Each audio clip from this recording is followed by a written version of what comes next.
Hello, everybody. Welcome to this edition of the Armstrong Radio Show. Thank you so much for joining us. We're so thrilled that Harvey Boulter has decided to join us all the way from England. We know it's late over there. He has this incredible story about an app, Seecrypt. Harvey, welcome to the show, and thank you for joining us. Thank you very much. It's such a pleasure. Explain to our audience what your app, Seecrypt, is and how it protects you from the NSA. So essentially our app is downloadable to any iPhone or Android device, and if you both have the app on your phone, it enables you to make a highly encrypted call or do a highly encrypted message between the two devices. And so we're essentially doing two things. We're protecting your metadata, so there's no record of who you called, but we're also making sure that the voice or the message in flight from one side of the world to the other is so highly encrypted that it would take years and years to unravel it. Wow, so we're giving you privacy. How did you come up with this app? And tell our audience a little about yourself. So we actually exploit and invest in a lot of military technologies from different parts of the world. We found a technology maybe 6 or 7 years ago, and we applied it to the government market, and we sell secure communications into different governments around the world. And we took a decision about a year ago to make this type of technology available to the public on a much wider basis to protect their privacy rights. And this was largely driven by not just individuals, but businessmen traveling all around the world, realizing that they don't have any security over their communications. How expensive is your app? Well, here's the thing. You get to trial it for 3 months for free, and you can work your way up to, by just recommending a friend, you get another month for free, all the way up to 12 months. And then we charge you $3 a month. But the real benefit here is because it's a data call, you can actually call from one side of the world to the other side of the world, and it won't actually cost you any more, because if you're on Wi-Fi, it will be free, and if you're calling from your data package, it's already within your plan. So you could make a call from the United States to Australia to a friend there, and you could speak for an hour, and it actually wouldn't cost you anything. Well, a recent law, a concern that law enforcement officials bring up is that terrorists could use this app as a way to avoid having their communications intercepted, and as a result, put innocent lives at risk. How do you respond? Well, look, I think it's possible to turn many things that are around for the benefit of the population as we generally know it and respect it into mischievous weapons. And, I've used before an example of a common kitchen knife. You can use it to cut your vegetables, or you could use it as an offensive weapon to stab your neighbor. This app is somewhat similar. It's there to give back people their privacy rights who use it in the proper ways. But, we can't guarantee it won't fall into the wrong hands. And what we have said is a clear statement from the company, as we will work with law enforcement to try and mitigate those risks of people misusing our app. But we think there's more to be gained from people having their privacy than given back to them than not having their privacy. And so to give you a small example, if I may, if you look back just last year, one of your main defense contractors, Lockheed Martin, was penetrated cyberly and had an awful lot of data taken from them. If that, in the wrong hands of a foreign government, could be used to create technology or weaponry that could be used against you.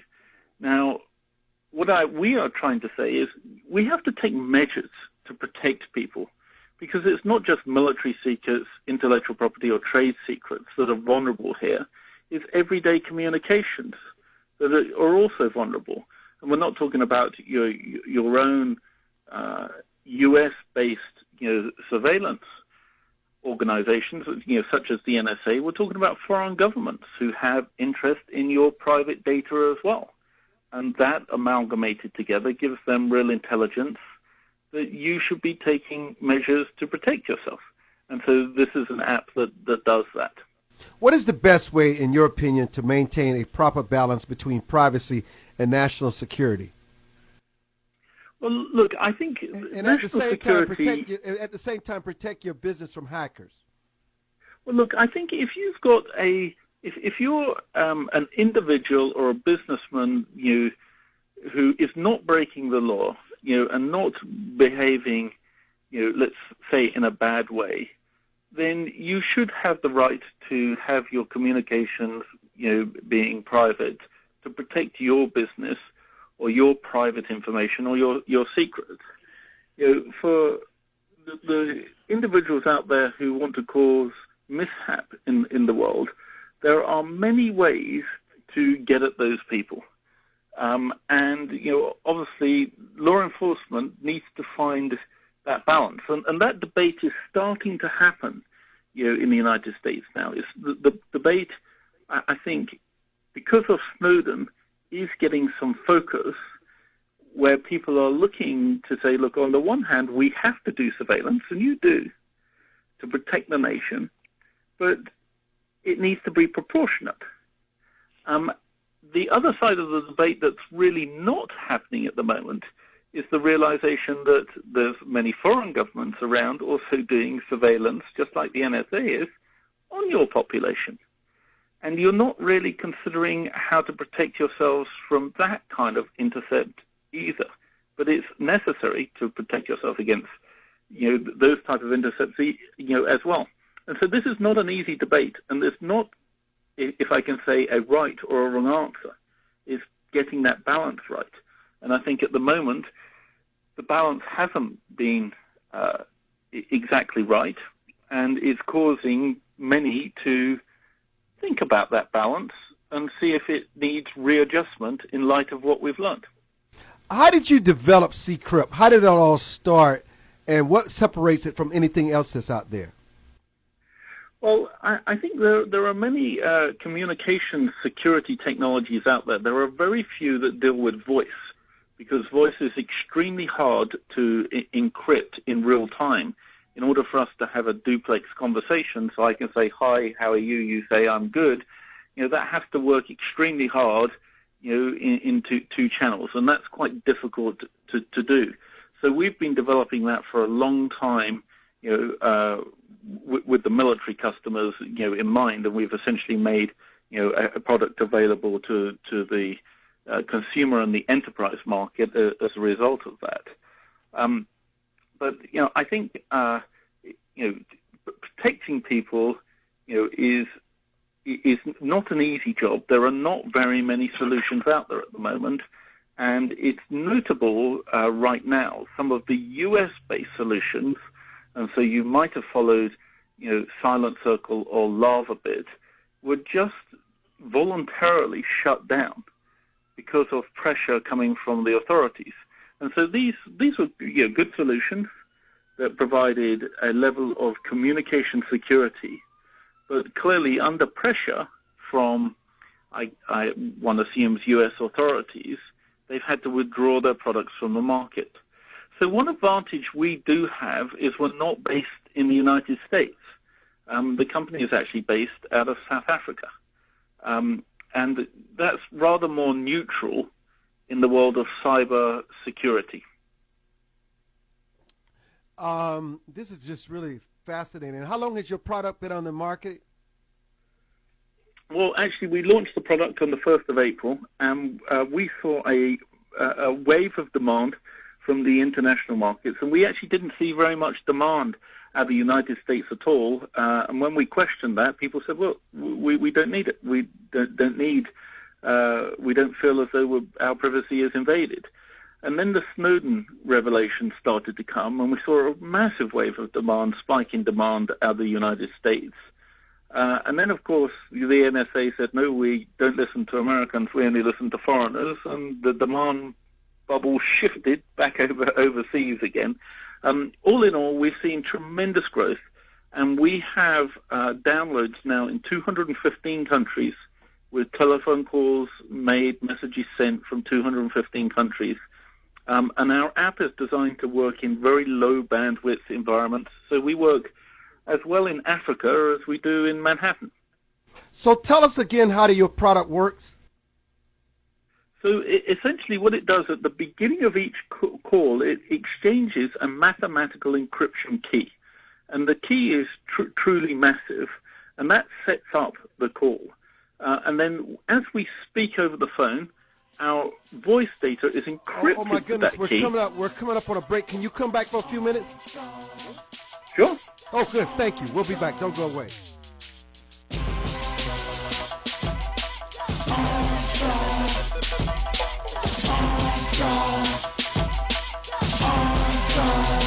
Armstrong Williams returns in a moment.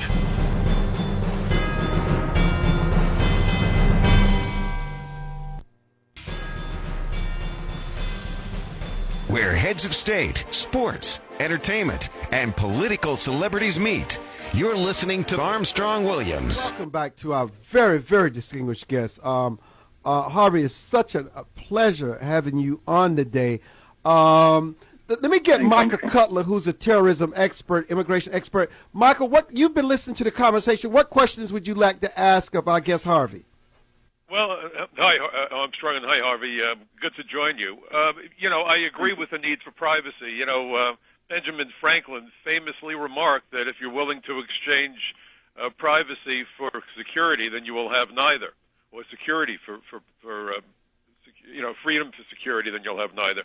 But my concern is what happens if the bad guys, whether they're criminals, transnational gangsters, the terrorists have done a lot of traveling in order to attend meetings, make preparations, and so forth.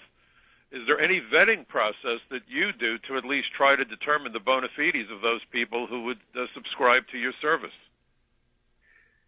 It's extremely difficult to do that type of vetting on a mass scale basis, and so we don't actually engage in that. We do ask for an email address as an anchor point, for the app, but we don't ask for anything further than that, at this time.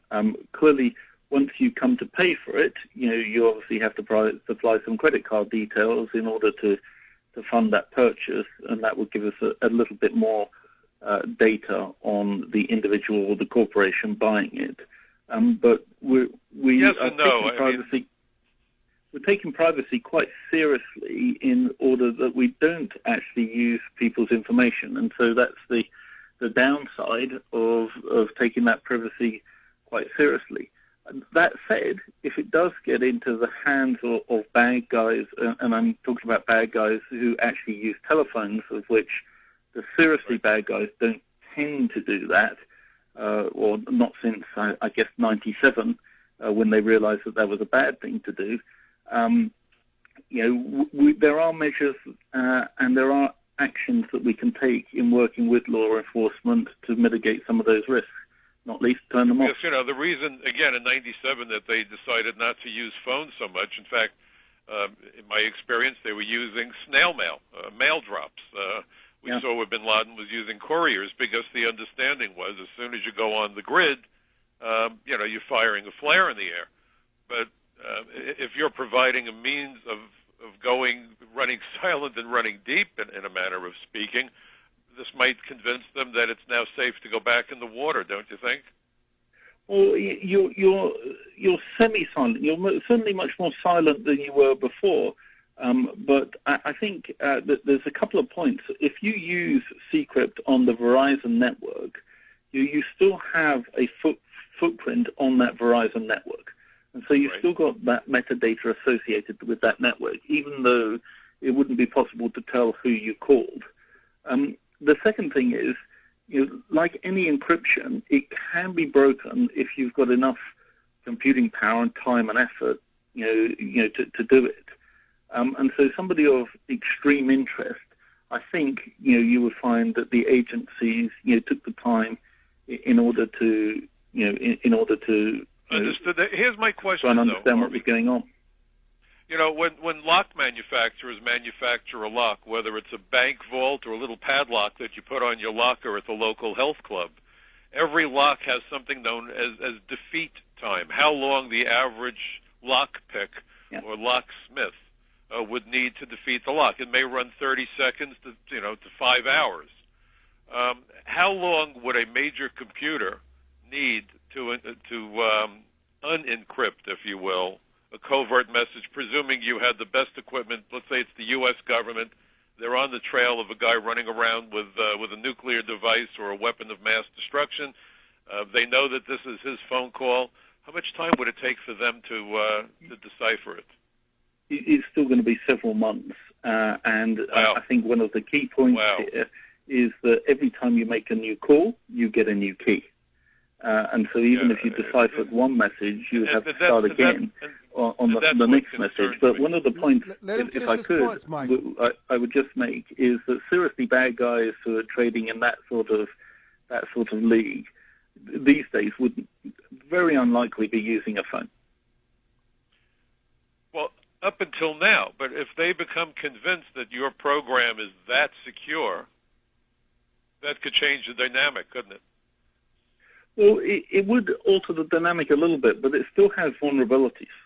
And the vulnerabilities, as I say, is you have to connect to the Internet in order to make a data call.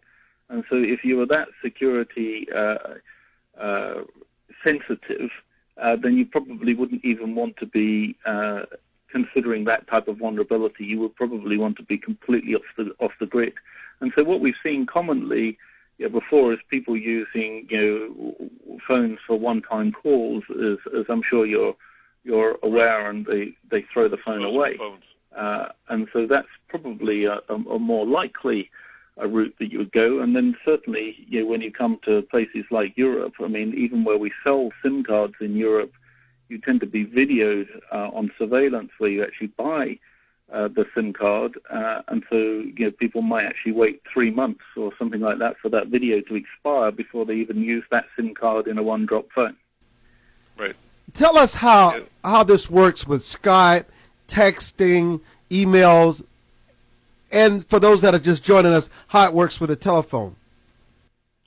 So at the moment, we're available on Android phones and iPhones, and essentially at the beginning of each call, it sets up what we call public-private key encryption, and so it exchanges a mathematical encryption key. And we use two ciphers. It's a little bit technical, so AES 256, which is commonly regarded as an extremely strong cipher. We essentially do that twice to make it super strong. And you set up the call, and once the call is set up, as the voice streams off the phone, it's encrypted and decrypted at the other end using the engine and the app at the other end. When you hang up that call, those encryption keys are shredded, the metadata is erased, and when you obviously go to make another call or send another message, then you go through the same process again, and you generate a new set of keys. So it works with the iPhone? It works with an iPhone. You can use it on an iPad. You can actually even use it on an iPod. In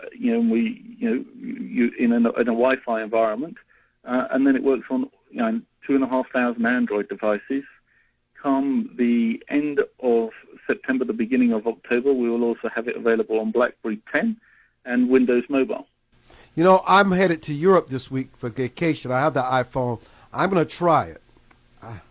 I like these. And one of the things you can do, and we see a lot of our customers doing this, is they come to the UK, for example, and they buy a 1 gigabyte SIM card from the shop, and they put it in their phone, and then obviously they can make calls home, and they just use that £10 or $15 worth of data during the month that they're here, and all their calls are free. After that, it's a fixed price. That's it. So what I should do is get a SIM card once I get to Rome. That's exactly right. From the airport, they will show you data SIM cards, and you literally buy a data SIM card, you put it in your phone, and the nice thing is your Seecrypt number, which is a secure number we give you, is a constant. That's the same. So people in the United States would still know what your secret number is, even though you're connecting via an Italian network or English network or whatever network you might be on. Well, I'm going to be in Italy for the entire time. Very nice. Well, and so you get to save lots of money by using this. Well, we do, and we have a lot of customers, actually corporates, who start off on the security side, looking to protect their international business, and quickly, the discussion moves to the finance director, who suddenly realizes he can save a bunch of money. And when you put the two together, saving money from international calls and security, it becomes quite compelling. Now, clearly, if you're just making a call from, New York to New York, then probably the call on your local network is near to free anyway, so it's not going to make very much difference. But once you start racking up calls from overseas, and I can tell you if you use, for instance, your Verizon phone in Italy, the charges may be quite significant, you can then start to save quite a considerable sum of money. How would this new data SIM card affect my data plan if I'm on, say, Verizon's network normally? Well, you just swap. So you've got your plan with your SIM card on Verizon, and it might be 4G, have as much data as you want. When you get to Italy, you literally pop out that SIM card, you put in a 1 gigabyte, for example, pay-as-you-go Roam SIM card, and then the phone connects to the Roam network, the Italian network, and you just make calls again over that data communication line on your Seecrypt app. Again, when you get back to the United States, you take out your 1 gigabyte SIM card and you put back in your Verizon one. Michael? I don't know that Verizon uses SIM cards. I remember when we bought the phones, they said that Verizon didn't use SIM cards, but I could be wrong. I'm not a tech guy. Well, actually, you're correct. Verizon might be the wrong example because I think they use CDMA, so I'm not sure That's that they do have I SIM have cards the in their phone. Apple use SIM cards, without a doubt. But, well, look, I'm sorry, go ahead. That CDMA technology is really unique to certain networks in the United States, and I think South Korea. Otherwise, pretty much the rest of the world does use SIM cards. Well, man, it has been a pleasure having you on. Oh man, it's just been a pleasure. I can't thank you enough for staying up so late in the UK to join us for this very important show. And how can they find out more about Seecrypt? Well, thank you. And look, any of your listeners can go to the website at www.seecrypt.com, and they can find out a lot more about the product and give it a go. Look, Michael Cutler, Harvey, thank you both so much for joining us. All the best. Thank you. Okay. Thank you. Thank you. Armstrong Williams returns in a moment.